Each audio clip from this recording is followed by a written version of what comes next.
اعوذ باللہ من الشیطان الرجیم بسم اللہ الرحمن الرحیم باب الصدقۃ قبل الرد عن حارثة بن وهب قال سمعت النبی صلی اللہ علیہ وآلہ وسلم یقول تصدقوا فإنه يأتي عليكم زمان يمشي الرجل بصدقته فلا يجد من يقبلها يقول الرجل لو جئت بها بالأمس لقبلتها فَأَمَّا الْيَوْمَ فَلَا حَاجَةَ لِي بِهَا۔ کتاب الزکوٰۃ کا 9واں باب ہے، رد کیے جانے سے پہلے صدقہ کرنا۔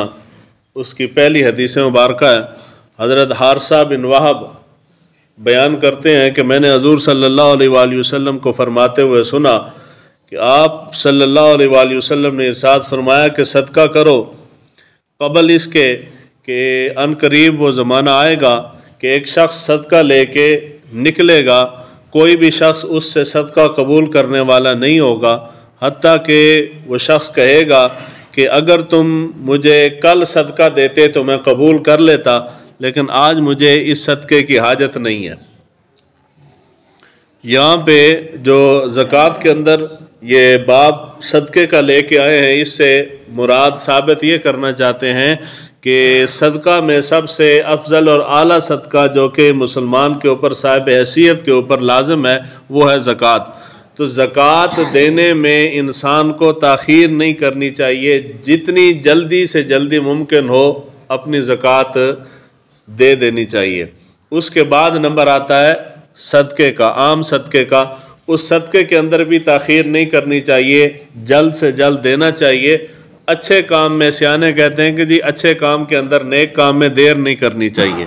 حضور صلی اللہ علیہ وآلہ وسلم کے اس فرمان میں سب سے پہلی چیز جو بیان ہوئی ہے، جو اس سے ثابت ہوتی ہے، وہ حضور صلی اللہ علیہ وآلہ وسلم کا علم غیب ہے۔ آنے والے حالات کس قسم کے ہوں گے یہ اللہ کی عطا کے بغیر کوئی بھی بندہ نہیں جانتا، مگر حضور صلی اللہ علیہ وآلہ وسلم نے واضح الفاظ کے اندر بیان کیا۔ اس کا مطلب یہ ہے کہ اللہ تعالیٰ نے آنے والے حالات کے بارے میں بھی حضور صلی اللہ علیہ وآلہ وسلم کو علم عطا فرمایا، تو یہ حضور کے علم غیب پہ دلالت کرتی ہے۔ دوسرے نمبر پہ اس کا جو معنی ہے، اس حدیث مبارکہ کے تحت 3 ادوار ہیں، جو ان 3 ادوار میں سے 2 ادوار گزر چکے، ایک دور باقی رہتا ہے۔ حضور کا یہ فرمان کہ لوگوں کے پاس اتنا پیسہ مال و دولت ہوگا کہ کوئی شخص صدقہ لے کے باہر نکلے گا تو کوئی بھی اس کے پاس قبول کرنے والا نہیں ہوگا، کوئی اس سے قبول کرنے والا نہیں ہوگا۔ مراد یہ ہے کہ لوگوں کے پاس اتنا مال، جائیداد، زمینیں، پیسہ ہوگا کہ کوئی بھی اس کو قبول نہیں کرے گا، یعنی مستحق کوئی نہیں ملے گا۔ اس میں 2 ادوار، حضرت عثمان غنی رضی اللہ تعالیٰ عنہ کا دور وہ دور ہے کہ جس دور میں لوگ صدقہ لے کے باہر نکلتے تھے اور بندہ قبول کرنے والا نہیں ملتا تھا۔ اس کی وجہ یہ تھی کہ حضرت عثمان غنی کے دور مبارک میں بہت زیادہ اسلامی حکومت کو فتوحات حاصل ہوئیں، ان فتوحات کی وجہ سے مال غنیمت بہت زیادہ مسلمانوں کے پاس آیا، اور اتنا مال لوگوں کے پاس تھا کہ اگر کوئی شخص صدقہ لے کے باہر نکلتا تھا تو بندہ کوئی نہیں ملتا تھا کہ صدقہ دیں کس کو۔ یہ حضور صلی اللہ علیہ وآلہ وسلم کا علم غیب ہے کہ اتنے سالوں بعد یہ زمانہ آیا ہے، اور حضور صلی اللہ علیہ وآلہ وسلم نے اس کی خبر پہلے دی ہے۔ دوسرا دور حضرت عمر بن عبدالعزیز رضی اللہ تعالیٰ عنہ ان کا ہے۔ ان کے دور مبارک میں انصاف تھا۔ حضرت عثمان غنی کے دور میں فتوحات تھیں، جس کی وجہ سے لوگوں کے پاس مال اتنا آیا کہ قبول کرنے والا مستحق بندہ نہیں ملتا تھا۔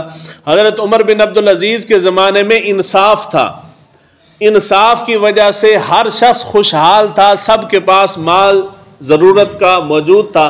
اس وقت بھی حال یہ تھا کہ اگر کوئی شخص صدقہ لے کے باہر نکلتا تھا تو قبول کرنے والا مستحق بندہ نہیں ملتا تھا۔ تیسرا دور، یہ 2 ادوار پہلے گزر چکے ہیں، ایک دور جو ابھی باقی ہے وہ حضرت عیسیٰ علیہ نبینا علیہ الصلوۃ والسلام کا دور ہے۔ اس وقت بھی یہی کیفیت اور یہی حال ہوگا، یہی حالات ہوں گے کہ لوگوں کے پاس اتنا مال ہوگا کہ لوگ اس کو صدقہ اور زکوٰۃ لے کے باہر نکلیں گے، مستحق بندہ، اس کو قبول کرنے والا بندہ نہیں ملے گا۔ یہ ہے تو حضور صلی اللہ علیہ وآلہ وسلم نے ایک جملے میں 3 ادوار کی خبر دی ہے۔ یہ حضور صلی اللہ علیہ وآلہ وسلم کے علم غیب پہ دلالت کرتی ہے۔ اور یہاں پہ جو چیز مین اور اہم ہے بیان کرنے والی کہ اگر کوئی شخص صدقہ دے رہا ہو اور جس کو دیا جا رہا ہے وہ مستحق نہ ہو تو اس کو چاہیے کہ وہ اس کو قبول نہ کرے. ہمارے ہاں یہ جو مزاج ہے، دیگ تقسیم ہو رہی ہے، ہمیں نہیں خبر کہ کس چیز کی تقسیم ہو رہی ہے، ہم نے شاپر لے کے پہنچ جانا ہے، اے ساڈا حصہ بھی پا جی. جمعے دوتے کدے ہویا تے تفصیل نال میں عرض کروں گا. جو واجب صدقات ہیں وہ مستحق کے علاوہ کوئی بندہ نہیں کھا سکتا. یہ جو منت مانتے ہیں یہ واجب ہے، منت کا پورا کرنا. میں نے جی ایک منت مانی تھی، ایک دیگ تقسیم کروں گا، اس دیگ کا تقسیم کرنا میرے اوپر کیا ہے؟ واجب ہے. واجب صدقہ بغیر مستحق کے کوئی نہیں کھا سکتا.